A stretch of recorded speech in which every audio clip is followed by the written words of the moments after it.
આજે ફરી એકવાર ધર્મવરમ સિલ્કમાં એકદમ મસ્ત વેરાયટી લઈને આવ્યા છે. મટીરિયલ્સની વાત કરીએ તો સોફ્ટ ધર્મવરમ સિલ્ક બેઝ પર તેનું મટીરિયલ્સ રહેવાનું છે. અને પલ્લુની વાત કરીએ તો પલ્લુ આખું મીનાકારી લુકમાં આપેલો છે અને તેના ટેસલ્સ બી એટલા ફાઇન આપેલા છે. પ્રીમિયમ લુકમાં આખી સાડી રહેવાની છે. તમે મંડપ મુહૂર્ત હોય કે ચાંદલા શ્રીમત બધે જ આ ટાઈપની સાડીને વેર કરી શકો છો. અને લો રેન્જમાં આ સાડી રહેવાની છે. એક પીસ આપણે ઓપન કરીને બી જોઈએ. પેસ્ટલ પર્પલ કલરનો આ પીસ રહેવાનો છે અને તેનો પલ્લુ આખો વાઇન કલરમાં રહેવાનો છે.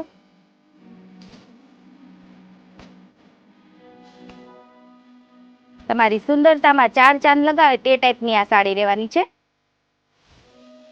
અને બ્લાઉઝ તેનો પલ્લુ મેચિંગનો વાઇન કલરનો રહેવાનો છે. ફેન્ટા સાથે રાણી કલર, કોપર સાથે મરૂન કલર, પર્પલ સાથે વાઇન કલર. જો તમને અમારી આ સાડી પસંદ આવી હોય તો ડિસ્પ્લે પર આપેલા નંબર પર કોન્ટેક્ટ કરો અથવા તો સુવાસીની મેરેજ કલેક્શનની વિઝિટ કરો. અને અમારી ડેઇલી લેટેસ્ટ અપડેટ જોવા માટે અમારા ઇન્સ્ટા પેજ અને યુટ્યુબ પેજને ફોલો કરો. અને જેના પણ ઘરે શુભ પ્રસંગ હોય તેને ફટાફટ અમારી આ ન્યૂઝ શેર કરો.